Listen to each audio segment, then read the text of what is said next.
Welcome back to the channel. So I know I've been posting a lot of videos based off the Capital One Venture X, and I do apologize, but believe me when I say this channel is not gonna be based just off this card only. It's just how the tournament events have happened. So basically me applying for the card, me opening the card, and now the changes that are happening to this card. So if you haven't heard already, Capital One is changing the lounge access for the authorized users and even the primary account holder of this card.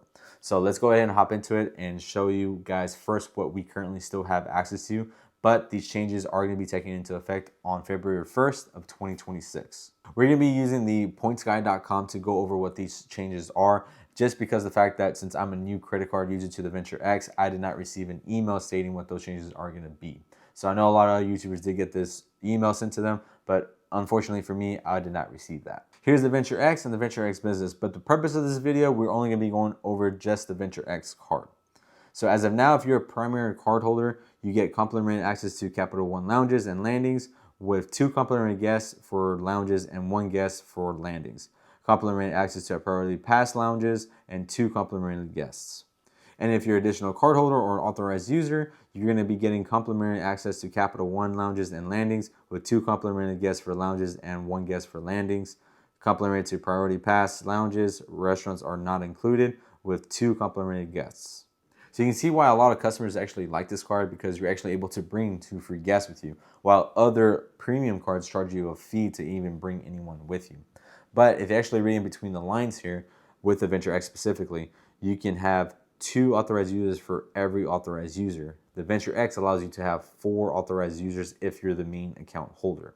Now, if you do the math here, you can actually bring a total of 15 people all at once if you wanted to. And if you wonder how that works, let me go ahead and break it down for you. So if me being the main authorized user, I add 4 additional authorized users. So that's already 5, right? So each authorized user gets 2 people they can bring. So 5 plus 2 for each authorized user, that's already 13. And then me, myself, can bring additional 2 authorized, well, not 2 authorized users, but 2 guests, which is a total of 15. So a lot of people were taking advantage of this, because if you're able to bring a big family, if you give them access to the Capital One lounges, eat on the snacks that they provide for you, this is a great deal for this card, right? But where this is the downfall is people who are actually paying the annual fee that have to wait to get into the lounges. And I've seen a lot of YouTubers explain this. And again, I never experienced this because this is my first time ever getting this card. And here where I live, we don't have a actual Capital One lounge. Scrolling down in the article, again, it emphasizes February 1st of 2026. Venture X primary cardholders and authorized users will no longer be able to bring in complimentary guests in priority pass lounges. They'll need to pay $35 per guest. Also, Venture X cardholders guest access for Capital One lounges and landings will change. Guests will cost $45 and children 17 and younger will cost $25. Children under 2 will still be free. Now, just reading off of that, you can see that the only person that would have access to the Capital One lounges for free now is the main account user. And so this was expected just simply because of the fact that the users were given a lot of power to even get access to the lounges. Now, if you're a family, then yes, I understand that this is something that you didn't want to even bother with or to even think about, because if you live in those areas, obviously you want to take advantage of those nice complimentary stuff that you get in these lounges. But for someone that's the everyday user that actually pays the annual fee, it kind of frustrates them in a way that they have to wait to even get into the line, while the authorized users that are not paying that same annual fee get access to it. So you can see where like a lot of people will be considered upset and other people will be considered pretty happy about it. But I think this is going to be sided more towards the people who are solo flyers. However, primary cardholders and eligible additional cardholders who spend $75,000 or more on their card in a calendar year will be permitted to bring 2 complimentary guests. Now, this is awesome if you're a person that spends that much money within a year. Me personally, I would never spend that much.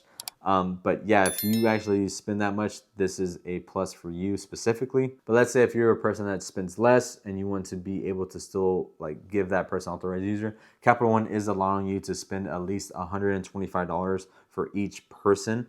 That way they can have it for the full year. Now for me, Capital One is not very big on their lounges, like meaning that they're not located in a lot of states.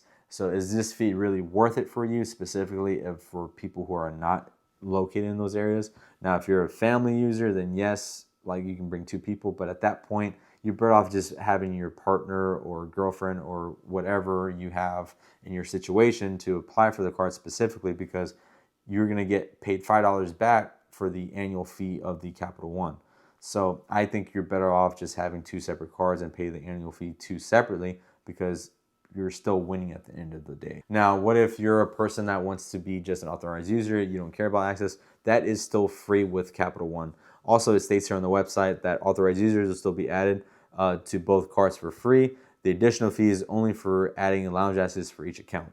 So yes, they do allow you to still add someone for free. It's just they won't have access to the Capital One lounge, which again, I think it's completely fine. And you can see where I'm leaning more towards 2, because for me, again, I don't live in an area that has those specific lounges. Overall, I think the changes on this card was not that big of a nerf, especially having the $395 annual fee still staying the same.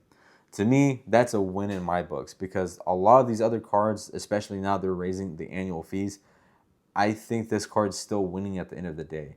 Yes, the other cards are giving you more benefits, more like coupons, I guess you can call them, and you can get your money back that way. But for someone that doesn't use all those credits, you're technically losing on the long run. But yes, they have better partners, better transfer partners, but there are workarounds within the Capital One to where you can still get domestic flights if that's what you're planning on doing, because that is my situation. I think this card is still great in my wallet. A lot of users out there are saying that, oh, they're going to get rid of this card. This changes, blows them out the water. They don't even want to deal with it now because this is what they're using the card for. But you kind of have to expect this, you know, like having the power to bring a total of 15 people in one lounge for free. I think that's overboard, don't you think? But let me know in the comments down below what you think of whether or not you keeping this card. But as always, let's go ahead and keep things simple and see you on the next one.